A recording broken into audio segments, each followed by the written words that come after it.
Constantly remain in conversation and we are ensuring کہ سارے جو اس طرح کے معاملات ہیں بشمول جو کمٹمنٹس ہم نے فارن ایکسچینج یا ایکسچینج ریٹ کے حوالے سے کی ہوئی ہیں, وی فلفل دوز.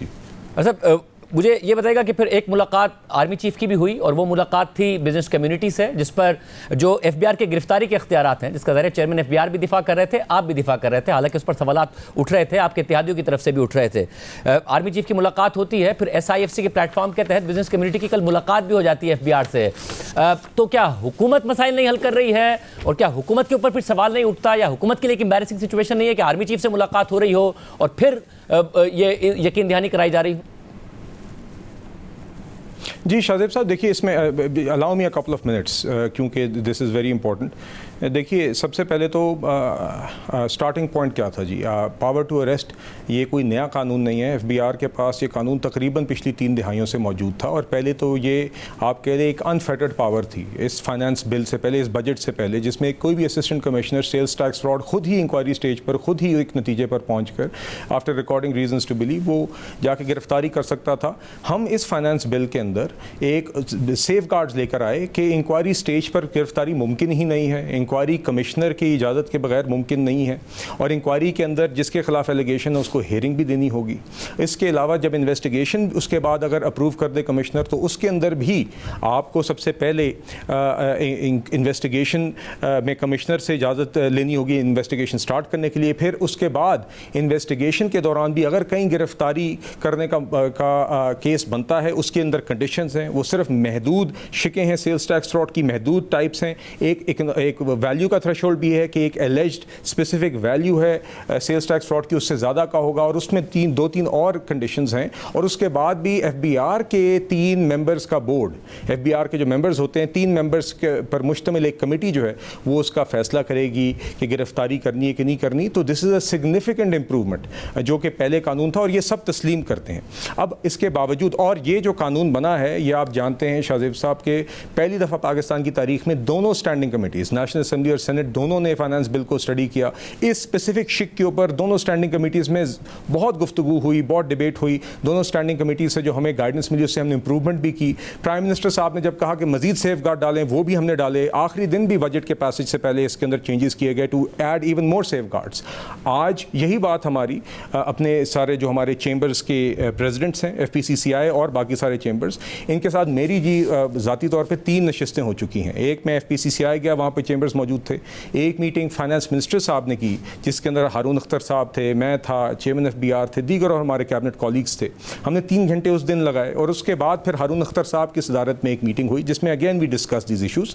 تو ہم نے ان کو یہی سمجھایا کہ قانون ایک ایگزسٹ کرتا تھا جس میں بہت زیادہ اب سیف گارڈز ڈال دیے گئے ہیں جو پہلے ایگزسٹ نہیں کرتے تھے, مگر اس کے باوجود ان کو ایشورنس کے لیے ان سیف گارڈز کے باوجود اگر کوئی ایسا کوئی کیس ہوا جہاں پر کسی بھی قسم کا ابیوز ہوا, تو اس میں ایک گریونس ریڈریسل کمیٹی بھی بنائی جا رہی ہے, اور ایک ایکسپلینیٹری سرکولر کے اندر ہم کچھ چیزیں بھی مزید وضع کر رہے ہیں.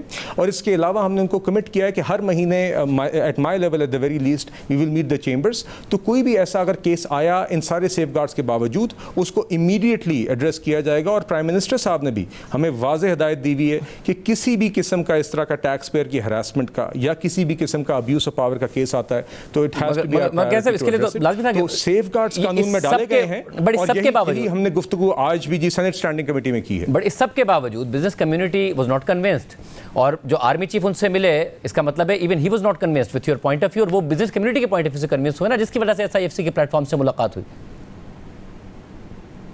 شاہزیب صاحب میں آپ کو بتاتا ہوں جی, جو لاسٹ ہماری ملاقات ان کے ساتھ ہوئی تو وہاں پر جب ہم نے اس پوائنٹس کے سمیت دیگر پوائنٹس پہ ان سے بات کی تو وہ ہمارے کافی پوائنٹس پر اتفاق کر گئے, مگر ہم نے ان سے یہ کہا کہ بیکاز ایک ہارون اختر صاحب کی صدارت میں وہ جو کمیٹی مل رہی تھی جس میں میں بھی شامل تھا, اس میں ہم نے ان سے یہ کہا کہ now we have to take these points away.